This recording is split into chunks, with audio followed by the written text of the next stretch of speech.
త్రినేని సీరియల్లో లేడీ విలన్గా అద్భుతమైన నటనను చూపిన పవిత్ర జయరాం నిజ జీవితంలో చాలా సాఫ్ట్. ఈ విషయాన్ని ఆమె పలు ఇంటర్వ్యూలో చెప్పారు. రోడ్డు ప్రమాదంలో మరణించడానికి ముందు పవిత్ర ఇచ్చిన ఇంటర్వ్యూలో ఆసక్తికరమైన అంశాలు పంచుకున్నారు. తెలుగువారే కాదు, కర్ణాటకలోనూ తనను అంతా తిలోత్తమ అనే పిలుస్తారని చెప్పారు.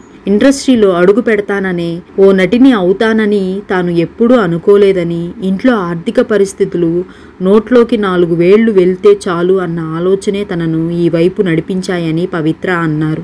దర్శకత్వం అంటే తనకు చాలా ఇష్టమని, తొలిత అసిస్టెంట్ డైరెక్టర్గా కెరియర్ స్టార్ట్ చేసి నటిగా మారానని, పాటలను డైరెక్ట్ చేయటం ప్రారంభించానని ఆమె తెలిపారు. యాక్టింగ్ రాకపోతే డైరెక్టర్లు తిట్టేవారని, కానీ రాను రాను కసితో అంతా నేర్చుకున్నానని పవిత్ర గుర్తు చేశారు. కొన్ని సమస్యలను ఎదుర్కోలేక ఆత్మహత్య చేసుకోవాలని అనుకున్నానని, ఆ సమయంలో అమ్మ తనకు ధైర్యం చెప్పారని తెలిపారు. కష్టంలో ఉన్న వారికి చేతనైనంత సాయం చేస్తే దానికి డబుల్ మనకి తిరిగొస్తుందని తాను నమ్మానని, పిల్లలకు కూడా అదే చెప్పానని పవిత్ర వెల్లడించారు. త్రినేని సీరియల్ తనకు దేవుడిచ్చిన వరమని, 1000 ఎపిసోడ్స్ క్రాస్ చేసినా అది టాప్ లో కొనసాగుతుందన్నారు.